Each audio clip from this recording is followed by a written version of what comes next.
Oke, halo semuanya, selamat datang kembali di Starboy YouTube channel Indonesia. Pada kesempatan kali ini saya ingin membahas tentang motor Aerox ya teman-teman. Seperti yang sudah saya bahas di video sebelumnya, kalau mesinnya sudah tidak standar atau sudah bore up ke 62, kali ini saya ingin mengetes konsumsi BBM-nya untuk harian dan berapa sih top speed yang pernah saya dapatin di motor Aerox spek 62 ini. Cekidot. Yuk kita bahas bareng-bareng, mendetail satu persatu ya teman-teman. Emang seberapa boros sih dan seberapa kenceng motor Aerox spek 62 ini untuk harian sih? Mungkin itu pertanyaan dari teman-teman ya. Kali ini saya akan jabarkan pertama tentang konsumsi BBM nya sendiri ya teman-teman. Ngomong-ngomong, postur saya sendiri lumayan kekar ya teman-teman, di tinggi 175 dan berat 75 kg. Oke, kita cek speedometer dulu ya teman-teman untuk ngecek berapa sih fuel consumption average dari kilometer per liternya untuk harian. Yuk kita cek bareng-bareng.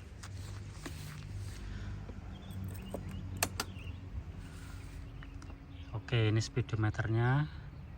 Nah, saya dapat 32,1 km per liter ya teman-teman. Ini untuk average-nya. Dan untuk odometernya sendiri saya sudah menempuh di 37 km sejak saya pembelian tahun 2019 ya teman-teman, atau sekitar sudah lebih dari 5 tahun nih ngomong-ngomong motornya. Gimana menurut teman-teman, masih cukup oke atau keborosan atau malah keiritan ya untuk spek 62 di motor Aerox harian ini, dengan rute kombinasi ramai lancar, macet, tanjakan naik turun, dan tanpa speeding ya tentunya teman-teman, karena untuk harian sendiri jarang untuk menggunakan speeding di jalan raya karena berbahaya ya menurut saya. Untuk penggunaan bensinnya sendiri saya cukup pakai Diron 92 ya teman-teman, atau Pertamax, karena spek atau kebutuhan mesin saya sendiri kompresinya tidak terlalu besar, masih di bawah 12 ya teman-teman, atau sekitar 11,5, itu mirip dengan standarnya. Jadi saya makanya cukup Ron 92 karena spek mesin saya sendiri cukup cupu ya, atau Hello Kitty jika dibilang sama si suka roasting atau hujat motor. Oke, kita detailin ya teman-teman untuk spek mesinnya. Oke, untuk spek mesinnya sendiri sebenarnya sudah pernah saya bahas di video saya sebelumnya, bisa teman-teman cek di modifikasi apa aja yang sudah pernah saya lakukan di Aerox ini. Untuk highlight aja, untuk reminder aja secara singkat, mesinnya sendiri silindernya sebenarnya sudah saya papas ya, atau sehernya sudah saya papas sedikit untuk mengejar durability atau keawetan untuk harian ya teman-teman. Jadi motor ini nanti waktu saya tes top speed mungkin tidak terlalu kenceng ya, karena spek mesinnya sendiri sudah saya dial ulang atau tuning ulang untuk mengejar durability atau keawetan. Karena jujur saja saya sudah cukup capek ya teman-teman, dari semenjak pertama kali beli tahun 2019 dan tahun 2020 saya oprek mesinnya, saya bore up, saya mainan mesin sudah cukup lama ya teman-teman, sekitar 5 tahun. Jadi setiap setahun sekali itu pasti ada aja kendalanya, entah itu dari bar klepnya jeblos atau sehernya lecet, entah itu boringnya atau bloknya lecet juga, dan juga alasan yang lainnya ya teman-teman. Jadi saya sudah cukup capek sebenarnya untuk mainan mesin ini sendiri.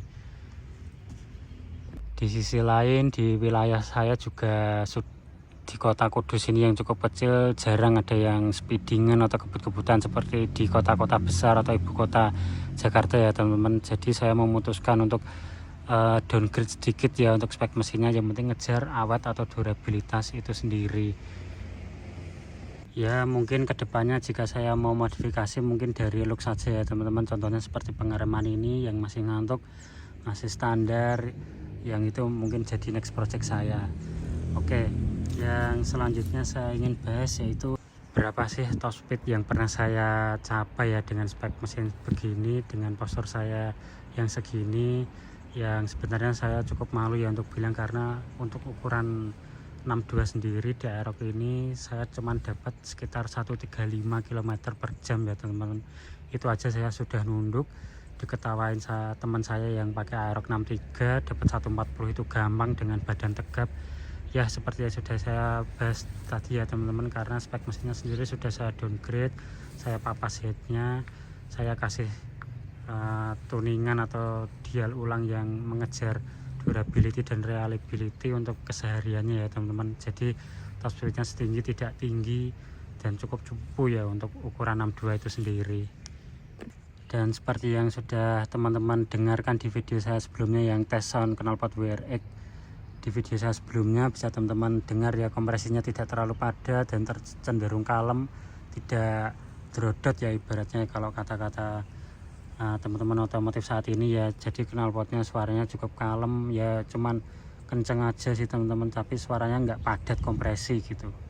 Yang saya sendiri cukup malu ya, karena spek mesin saya sendiri sebenarnya cukup jor-joran ya, atau cukup serius. Dari internal mesin, CVT hingga ECU sudah saya ganti semua. Jadi untuk spek 62 dapat 135 sebenarnya masih jauh dari kata kenceng ya teman-teman, cuman cukup aja untuk harian, untuk nyalip-nyalip ataupun untuk melibas jalanan kosong di malam hari ataupun sepi. Saya juga minta maaf ya teman-teman, nggak bisa ngasih footage ketika di jalan waktu top speedan karena keterbatasan teknis saya yang tidak memiliki GoPro. Saya cuman pakai HP dan gimbal di tangan ini aja, jadi saya nggak bisa ngasih footage waktu di jalan speedingan. Cuman percaya aja teman-teman, ini cuman dapat 135 km per jam yang cukup cupu ya untuk ukuran motor Aerox spek 62 ini. Oke, jadi kesimpulannya apa? Yang pertama ya teman-teman, sebelum teman-teman mau main mesin ataupun mau upgrade modifikasi yang lainnya, teman-teman wajib ya untuk namanya belajar, mengerti untuk arah atau konsepnya sendiri ya teman-teman. Jangan asal-asalan ikut-ikutan teman atau percaya aja sama bengkel untuk buat upgrade ini itu, apalagi percaya sama brand-brand marketing lainnya ya yang bilang paket 5 juta bore up sudah kenceng. Percayalah teman-teman, itu nanti ya ada aja jajannya, ada aja yang merembet ya teman-teman untuk beli apalah, misalnya injektor, beli aki yang lebih baik ataupun yang lainnya. Percaya aja deh, mesti ada aja jajannya yang lain. Jadi kuncinya jika teman-teman mau naikin power mesin, teman-teman kudu belajar ya sendiri, mencari tahu, jangan mudah percaya. Misal ada yang bilang gedein dulu power di mesinnya buat motor kenceng atau maksimalin tenaganya pakai obrak CVT, itu seperti perdebatan tiada akhir ya teman-teman. Jadi itu murni menurut preferensi dari teman-teman sekalian ya. Kalau mau main mesin wajib yang namanya mencari tahu dulu, belajar lah minimal sama teman-teman yang sudah berpengalaman atau mekanik handal yang terpercaya. Jangan asal percaya ya teman-teman, karena seperti yang di video saya sebelumnya, sebelum teman-teman mau mainan mesin itu wajib yang namanya riset dulu ya, jangan mudah percaya. Orang sekelas pabrikan motor aja punya caranya sendiri ya teman-teman untuk bisa dibikin motornya kenceng. Kayak contoh yang baru-baru ini NMAX Turbo, dia nggak gedein power mesin tapi dengan cara CVT nya diakalin, nggak pakai roller, jadi pakai Y-shift ya namanya. Jadi itu buat mengeluarkan tenaga dari mesin ke roda itu lebih efisien dan efektif, jadi power lossnya sedikit. Juga Honda yang mungkin punya teknologi VTEC ya di luar negeri, jadi untuk mengakali gimana caranya power mesin bisa tersalur ke roda dengan cepat ya, itu kembali lagi ke preferensi masing-masing ya teman-teman. Jadi nggak ada patokan atau pedoman resmi ya untuk bikin power mesin itu jadi kencang. Silahkan teman-teman miliki caranya sendiri.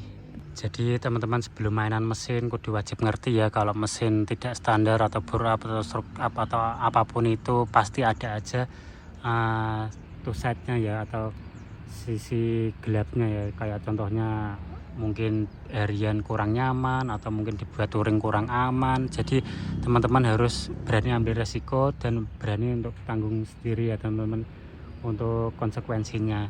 Oke, mungkin sekian gitu aja video kali ini.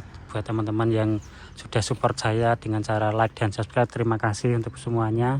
Dan untuk teman-teman yang punya pertanyaan silahkan tuliskan di kolom komentar, kita diskusi bareng tentang kelebihan dan kekurangan mesin bore up untuk harian di motor matic atau motor apapun itu ya teman-teman. Silahkan teman-teman sharing.